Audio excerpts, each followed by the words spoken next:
God is truly, truly awesome. He is so amazing, in just how He chooses to come to us, to visit us, to speak to us, and tell us what He needs us to know. I have been in a, I don't know, I've been full this morning, like really, really full this morning. Um, so it started at 2 a.m. So this is okay. So let me start at the beginning. This is a testimony that I really felt very impressed to give. Um, it is something that God has been helping me with, and how what He's been talking to me about, but also I feel that God is um, saying that I could be a blessing to somebody else. Um, by giving this testimony, and that's my desire. My desire is to be a blessing. My desire is to not sit down on my testimony. Really felt impressed to give this testimony. So God just in kind of encouraged me to do it this way. And I didn't want to wait. I didn't want to wait until next Tuesday, like a whole week. I'm like, God has it for me today, and it could be encouraging for somebody today. But so I had a dream. So in this dream, I was at a food truck or something similar to it, and I was standing there. There was um, there was a lady that came up um, to my side to look at the food truck, and we exchanged pleasantries. Just the greeting, "Hey, how are you? Have a good day." Blah blah blah. Anyway, so she basically was like standing there for a little bit, and I was talking to the lady in the food truck, and this one that was beside me bent down like she was going to tie her shoe. She ended up having like a little ventriloquist doll. And so I saw it, she was kind of like messing with it a little bit, but because she was kneeling down, part of the doll was obstructed from my view at that time because I was standing up. And so I was looking at the doll like, oh, she's about to do a performance. I'm thinking, it's very Asheville, very Asheville, but she's going to do like a little performance or something with this doll. And I noticed that she was still kind of on her knees, and I was like, something is not right. Something is not right here. So I was standing up with like one of my foot upright. You know how like you have your feet down like this, but I was standing on my toes, so the back of my heel was exposed. In other words, down there, I turned and I looked, and I saw that with the one hand she was directing that ventriloquist doll, but with the other hand she was tapping the bottom of my foot. And so of course I immediately like, why are you touching me? Why are you tapping my foot? Like, I'm gonna need you to stop. So as I'm talking to this lady, like, excuse me, ma'am, what are you doing? Why are you doing that? Um, I noticed that my legs were becoming very weak. And so I end up falling to the ground. And when I fell forward. And as soon as my back was exposed to her, she tapped on my spine. It felt like it tickled, but at the same time, like immediately I could feel my entire body becoming paralyzed. So I'm like, what is happening here? What's happening? Like, why is she doing this? I just immediately went into fight or flight mode because I'm like, I don't know what her thing is, but I cannot move. I cannot move my legs, and it's becoming increasingly difficult for me to move my arms, even to like breathe. So I'm like, she is tapping a pressure point on my body so that I would be paralyzed. So,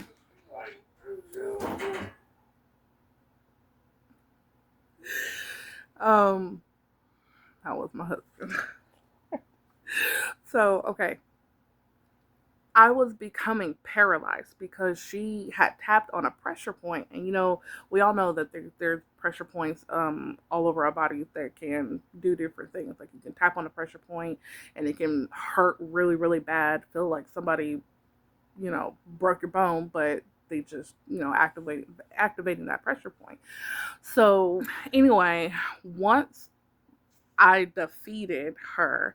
Once I defeated her, um, I immediately woke up, and my first thought was, what was that? Because the dream was so real. All of the sensations, all of like everything that happened was so real. Like I felt like I was not able to move, even physically not able to move. Like I was about to have go into like sleep paralysis. And if anybody's ever had sleep paralysis, they know it is not a good feeling. Like in an instant, when I'm thinking about like what just happened here, God revealed the entire dream to me. God revealed every single part of that dream. And I immediately was like, what? Oh my God. Here is the revelation. The lady is the enemy. The lady is the devil. Okay. The enemy will like to come to you in such a subtle way where he can get you to be comfortable with him, with having conversation with him. The ventriloquist dummy is the distraction. Okay. I was never able to see fully the dummy, but or the ventriloquist or whatever. I was never able to fully see it, but I was so intrigued by what she was about to do with it that I was just like, looking and like, when is she going to start and what is this going to be? And, I'm so intrigued that I cannot feel her tapping on my foot. Now, what is the significance of feet? Okay. Now, here's a little bit of an anatomy lesson if you don't already know.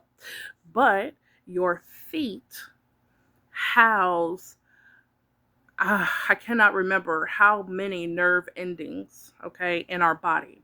So, in every single portion of our body has a nerve ending that ends at the feet. Okay, so as she's tapping on the feet, she is activating a nerve response so that my lower half is paralyzed or weakened so that I can fall.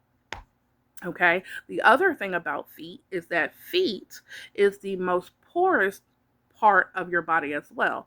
So if you want something to get into your bloodstream, the first quickest way is through inhalation. The second way is through your feet. This is why people rub essential oils on their feet, or old school medicine. They say cut up an onion and put it on your feet and let it sit there for a little bit. The enzymes from the onion will come into the bloodstream. Okay, so it is one of the ways to get something into your body the quickest. Okay, other than, of course, like an IV medication, but we're not going to talk about that. But so the significance is the enemy will try to distract us with the ventriloquist. He will try to distract us with the one hand while he's also doing other things with our bodies to render us incapable of standing on our own 2 feet, would render us unable to be strong. And so now, the other part of it is, once I had fallen, she tapped me on my spine. There was one spot, and she only did it one time. She tapped me on my spine, and when she did that, the sensation was like, oh, that tickles. But at the same time, immediately I began to be paralyzed. So I'm like, well, what's the significance of the spine? Our spine, of course, it's our backbone. So it's what keeps us upright. It's what allows us to be able to walk. It allows us to be able to bend, to move, to turn, to do. We would not be who we are as humans without a spine. Also, the significance of the spine is it houses all of our nerve endings. So every single nerve that goes to every single organ, including the brain, to the bottom of our feet, are housed in the spine. And if your spine is misaligned, it can affect that part of your body. Me and my husband went to a chiropractor several years back, and she has showed us this picture of how when there's a compression of certain nerves, Depending on where that nerve is being compressed, it can affect different areas of your body. For instance, like if you struggle with IBS, irritable bowel syndrome, or if you struggle with indigestion or acid reflux, if you struggle with like respiratory issues, it could be because of your spine not being aligned properly. Even our heart, even the regulation of our heartbeat, there's nerves that go, of course there's hormones and all of that stuff, but I won't go that deep. But everything is innervated, what they call it, by our nervous system, and the spine is the house of that. And so I'm like, okay, so the enemy rendered me paralyzed. I'm like, okay, God, I understand this. I get it. And this is really powerful. But now, how do I use this in my everyday life? Like, what is it that you're trying to show me that I'm being distracted by? Because I don't feel like I feel like I'm pretty focused, but I'm not being distracted. And he was like, well, missed opportunities. Missed opportunities. So every time you are so bothered in the mind, okay, every time that you have like just that busyness, that clutterness of mind, you're thinking about your schedules, you've got to, yes, I'm a mother, yes, I work full time, yes, I'm a wife, and yes, I have these natural things that I have to do, to natural responsibilities. But am I being so overtaken by these natural responsibilities that I am missing opportunities? My prayer has been, God, I want to be used by you. I want to be used for your kingdom. However however you see fit, or whatever that looks like, Lord, make that way clear to me, so I know, what I need to do, like how I need to do that. And so I've been praying that prayer, and so God is like, okay, in order for you to be used, you have to decrease and I have to increase. So how do I become less? I have to be in a place where I am able to be used of God. And there are hindrances, there are distractions in my own daily life where I need to get on a burden, see it for what it is, see it for who is distracting me. Yeah, but am I so busy in the mind, like, oh, I gotta change over the laundry, I gotta cook the food, and I've gotta do this thing, and I've gotta do that thing, that I'm not able to take in when my one of my children is talking to me about their day. Okay, I'm listening, I'm hearing what they're saying, but my mind is on five other different things. And God is saying, well, you missed an opportunity to talk about God's love, God's mercy, for forgiveness, about forgiveness. You missed an opportunity to even pray with your child. Um, Out of what he was saying, yes, there are natural things that we try to teach our children, and I do that a lot, but it's like being used by God in every aspect that we have in our lives. In my home, what missed opportunities am I missing? And then also, like, when I'm at work, so sometimes I'll have people come and share, they'll share things like their house got destroyed by Helene or something like that, and it's like, okay, oh, that's pretty wild, oh, I'm so sorry that happened to you. Again, another missed opportunity. Like, could you have maybe said something like, God loves you. I love you too. I'm praying for you. Could I have invited them out to church? Could I have witnessed to them? Like, where is that missed opportunity? And so God has been basically showing me, especially with this dream, I have to stay ready.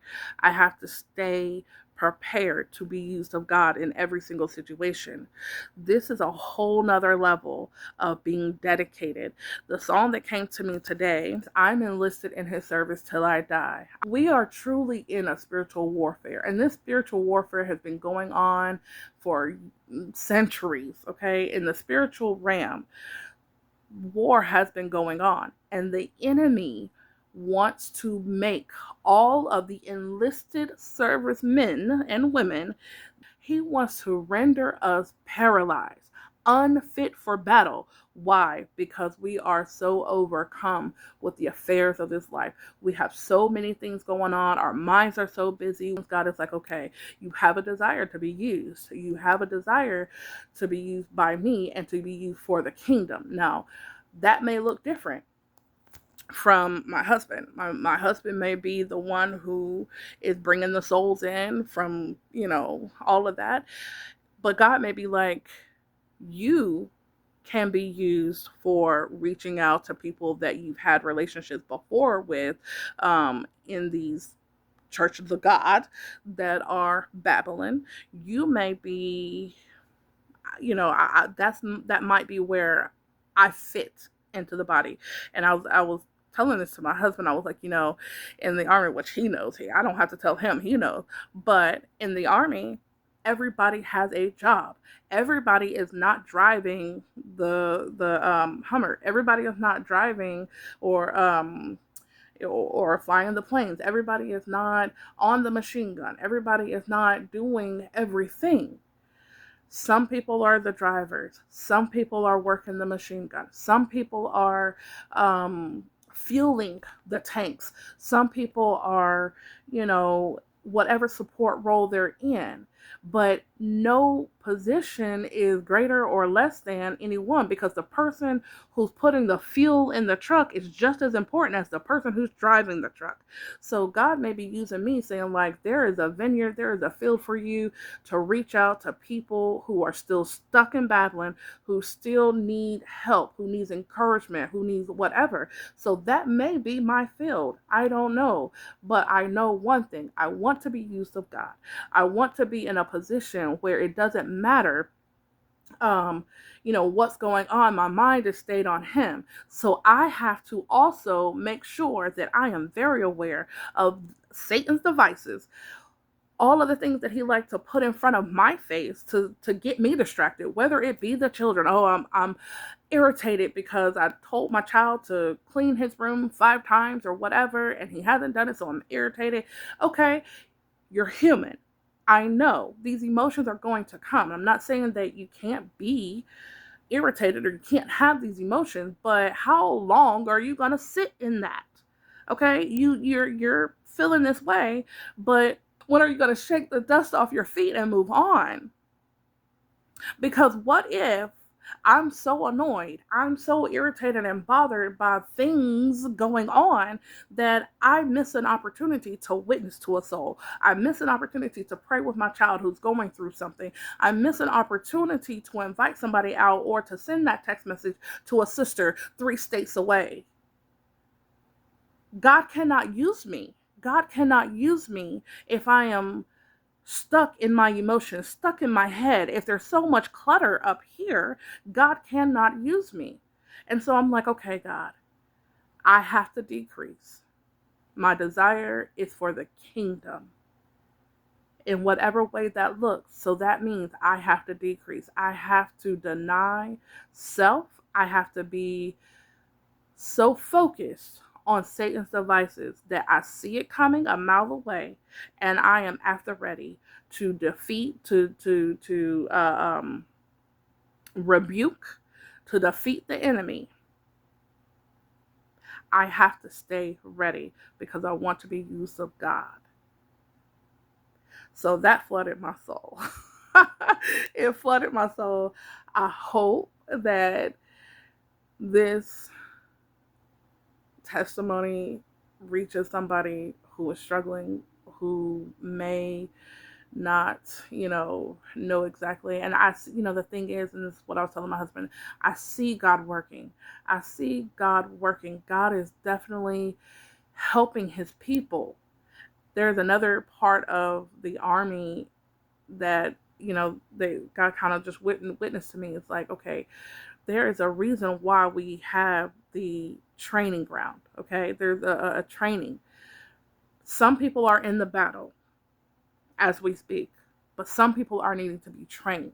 because just with every natural weapon that the Army uses, you have to be trained on how to use it properly so you don't injure yourself or somebody else. It's the same way in God's army. We have to be ready. We have to be able to know how to use our weapon, which is the word of God. Use our weapon, which is prayer. Use our weapon, which is our faith. We have to know how to use our weapons to defeat the enemy. And if we're not in our training mode, and training mode, we go in and out. So while somebody may be in the battle, they may realize, oh, okay, I need to get some more training in this area. So I'm a, do some prayer, fasting, whatever I need to do to train so I can get better, so I can be better used of God. So it encouraged my soul. I have literally been feasting on this since 2 a.m. this morning. I did pray and I said, God, I need to sleep at some point because I have to go to work. I need to sleep. But God helped me to sleep for a little bit. But when I got up, I was right back in just the thoughts of this. And it's just like, God, just help me to see more clearly Satan's devices, all the little pretty things that he likes to put in front of you to make you intrigued, to make you curious, to make you not focus on the fact that he is rendering me paralyzed. Whether it be fill in the blank, my attitude, my annoyance, the cares of this life, the natural responsibilities I have, Lord, help me to have balance. Help me to have balance and be ready to be used, because that's the most important thing. I don't want to have repeated missed opportunities. I want to be used of God in every moment that I can be used of God. But so hopefully this has encouraged somebody. I do apologize. It's almost 30 minutes long. Please be praying for me. Just remember me in prayer as I'm on this job. Remember, I do want to, when the doorway is open, when the opportunity presents itself, I want to be ready to be used of God.